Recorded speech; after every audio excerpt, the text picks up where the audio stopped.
Hello everyone, welcome to the new class of biology. In the previous class, we discussed and completed the chapter number 3, human reproduction. The next chapter is on the basis of some reproductive health measures. I believe that chapter can be completed by you yourself. You can study that chapter by your own means. We will discuss the next main head chapter, which is very much important on the basis of exam point of view. Chapter number 5, principles of inheritance and variation. So this is our fourth chapter as we move on, and very fifth chapter according to the syllabus. Okay, so first we have to understand the topic, or first we have to understand the concept what is inheritance. See, many of us have a lineage of our parents. Like many of us are right-handers, some of us are left-handers, some of us are very interested in particular subject, some of us are not at all interested in a particular subject, some of us are very good in athletics, some of us are very good in art. So different person has different characteristics. All these characteristics are actually controlled because, or these characteristics that we possess are because we have gained these characters from our earlier generations. Basically, we had got all these characters transferred into our body from our parents. Actually, if we say specifically, it is actually from our parents.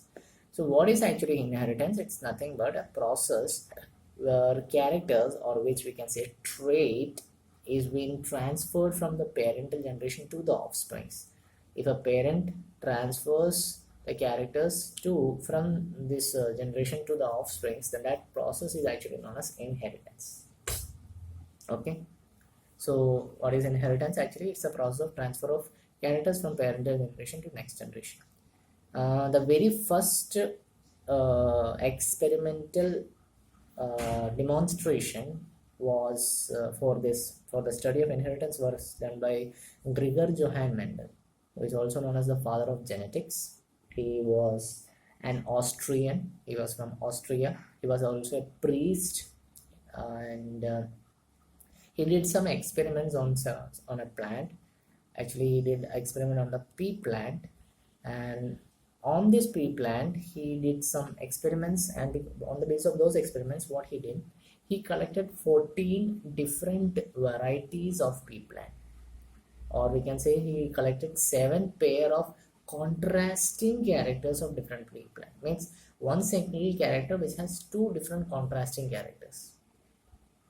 We had studied in the earlier chapter in the smaller classes that if we take a character, suppose we take a character in the sense height will be of 2 main characters, which has 2 main characters. One, a person could be tall, second, a person could be dwarf, right?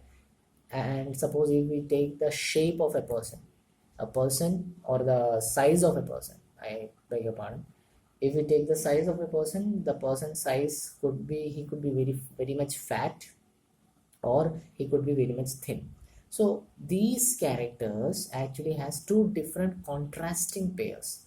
Similarly, what Mendel did, he took 7 pair of contrasting characters. It means he took 14 different varieties of different pea plant. And what type of pea plant did he chose? He chose only true breeding pea line varieties. Actually, what is a true breeding pea line variety of plants? Such plants has some characteristics. First characteristics of a true breeding line is that it will undergo continuous self-pollination. Means it can pollinate on its own. There is no need to pollinate with other plants if it has a male flower and a female flower, or we can say if it is a bisexual flower, it can pollinate or it can fertilize by its own means.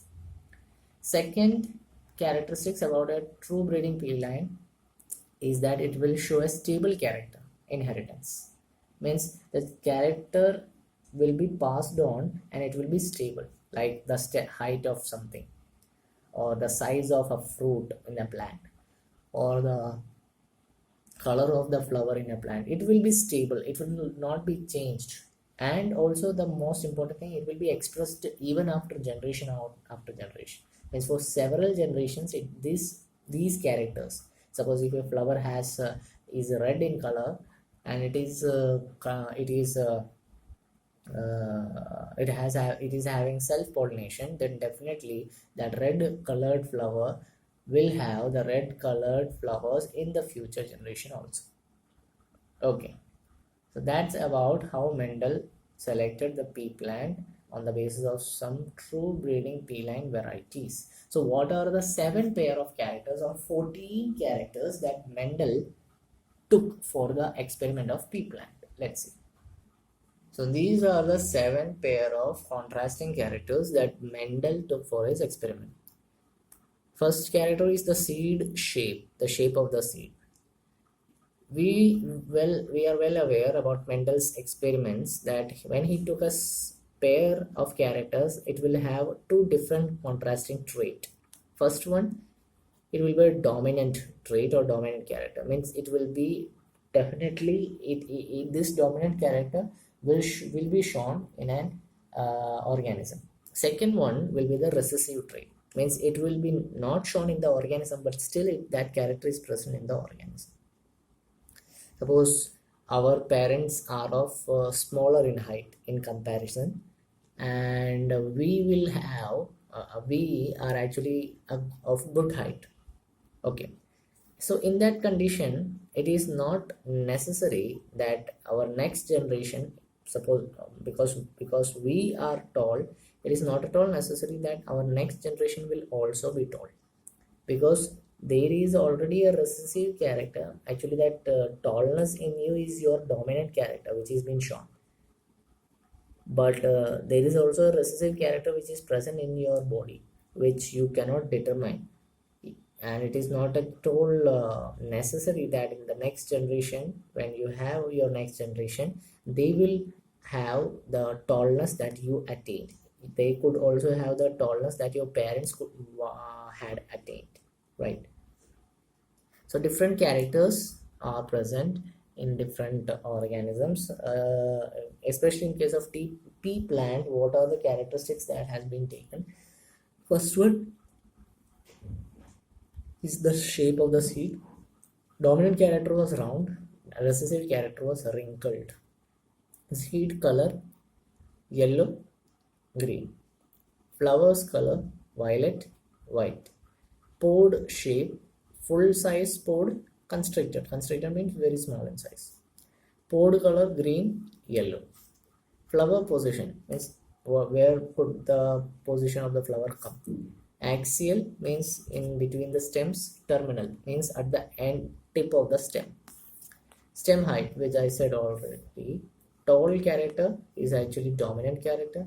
Dwarf character means small height will be actually recessive character. So these are the 7 varieties of contrasting characters that had been taken by Mendel for his experiment to understand the inheritance properties. Okay, so in the next class we will discuss further. Thank you. Have a nice day.